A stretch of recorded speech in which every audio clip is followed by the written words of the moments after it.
Hello and welcome. Today I'll be talking about a certain aspect of music theory.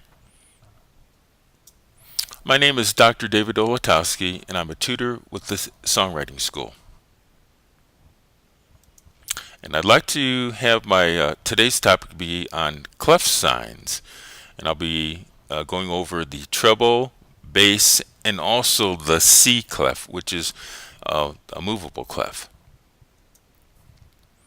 Now, music tones or pitches are represented by the letters of the alphabet in music notation, and that goes from A through G. These notes are placed on a staff to indicate a certain tone or pitch. In other words, you place a note on a line or a space of this 5-line staff, and it will give you a certain letter name that you would play on an instrument. But we do need something. We do need a clef to tell us these letter names. So clef signs are used to determine the letter names of the lines and spaces of a staff, so you can tell which musical tone the composer or arranger wants you to play or sing. With each different clef sign, the names of the lines and spaces of a staff will change. For example, here we have the treble clef, often called the G clef, because it ends on this line G. And placement of this clef on a staff indicates that the lines and spaces will have certain letter names. And here they are for the lines E, G, B, D, and F, and for the spaces F, A, C, and E. And with the treble clef symbol, that means these lines and spaces of a staff will have these letter names.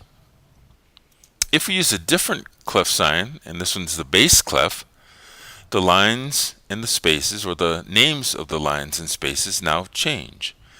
So the bottom line here was an E in the treble clef, but now becomes a G. And as you can see, they all adjust accordingly. So we have also A, C, E, and G in the spaces, and that's with the bass clef.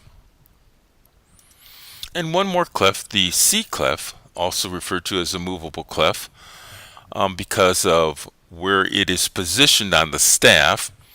The center here, whatever line goes through the center, becomes middle C.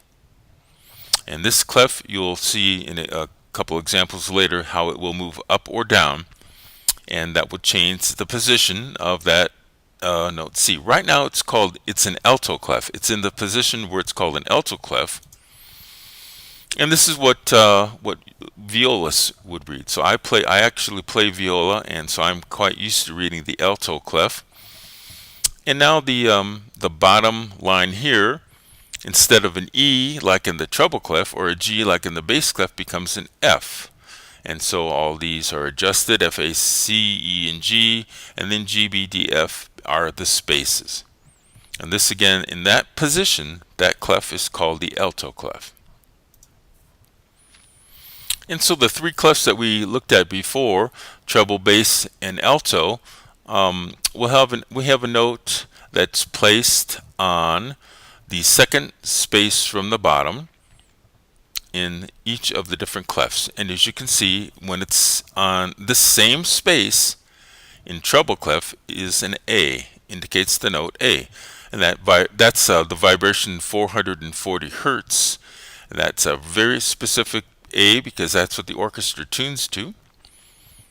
In the bass clef, that same space, the note becomes C.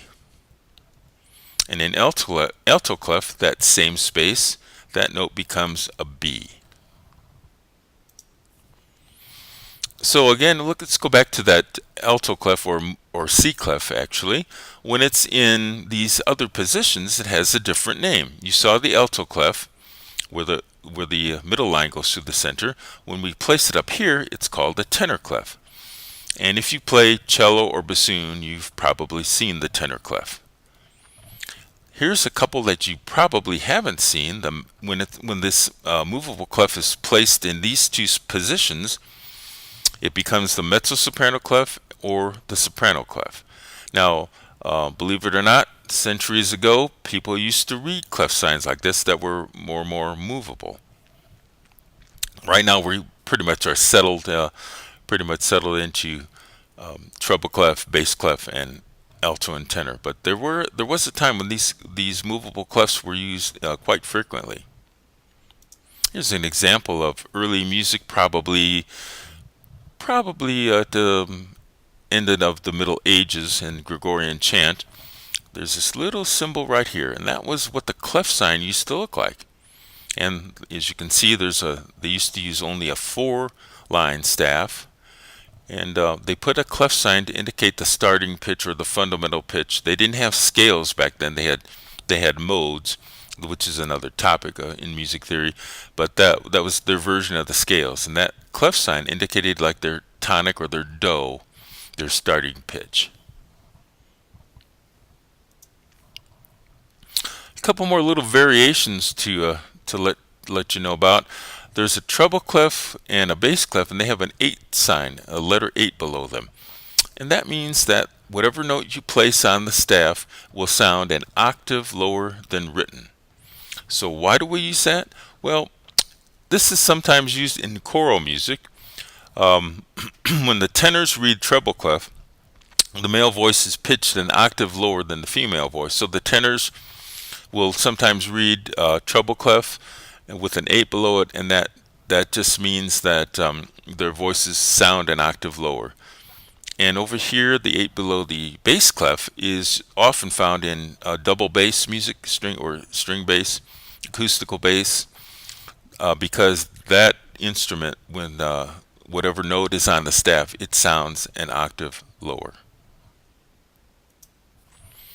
And the last one that you may or may not have seen, if you're familiar with percussion notation, if you've ever played in a marching band or something like that, there's the non-pitched clef. And that means that that's used when you're dealing with instruments, writing for instruments that have not a definite pitch. For example, a triangle, or cymbals, crash cymbals, suspended cymbals, even the bass drum or a gong. There's not one pitch. It's not really a certain note that you can play. So the letter name is pretty much irrelevant. You put those on basically for a rhythm.